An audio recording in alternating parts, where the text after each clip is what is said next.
ఓయ్, వంట చేస్తూ నీకో మాట చెప్పనా? ఒక అడవిలో చిలక జింక స్నేహితులుగా ఉండేవాళ్ళు. ఒక వేటగాడు ఆ అడవిలో వల పన్నాడు. ఆహారం కోసం వెళుతున్న జింకను తన వలలో చిక్కించుకుంటాడు. ఆ చిక్కిన జింకను భుజాన వేసుకొని చాలా సంతోషంగా ఇంటికి బయలుదేరుతాడు. ఇదంతా ఒక చెట్టుపై నుంచి ఆ చిలక గమనిస్తుంది. తన మిత్రుణ్ణి ఎలాగైనా కాపాడాలనుకొని ఒక ఆలోచన చేస్తుంది. తనకి దెబ్బ తగిలి రెక్కలు విరిగిపోయిన దానిలా ఆ వేటగాడు వెళ్తున్న దారిలో పడిపోయి ఉంటుంది. అప్పుడు ఆ పడిపోయిన చిలుకను ఆ వేటగాడు చూస్తాడు. తను భుజాన ఉన్న జింకను పక్కకి పెట్టి ఆ చిలుక వైపు వెళ్తాడు.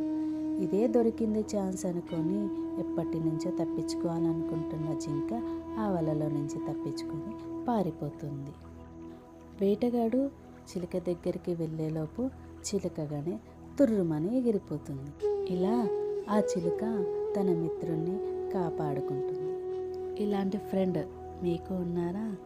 సంతోషంలోనే కాదు, బాధలో ఉన్నప్పుడు, తోడుగా ఉన్నప్పుడే ఫ్రెండ్షిప్ వాల్యూ తెలుస్తుంది, మనుషుల వాల్యూ తెలుస్తుంది. స్టోరీలో పడి ఫుడ్ ఎలా చేశానో మర్చిపోకండి. ఫుడ్ అండ్ స్టోరీ గురించి కామెంట్ చేయండి.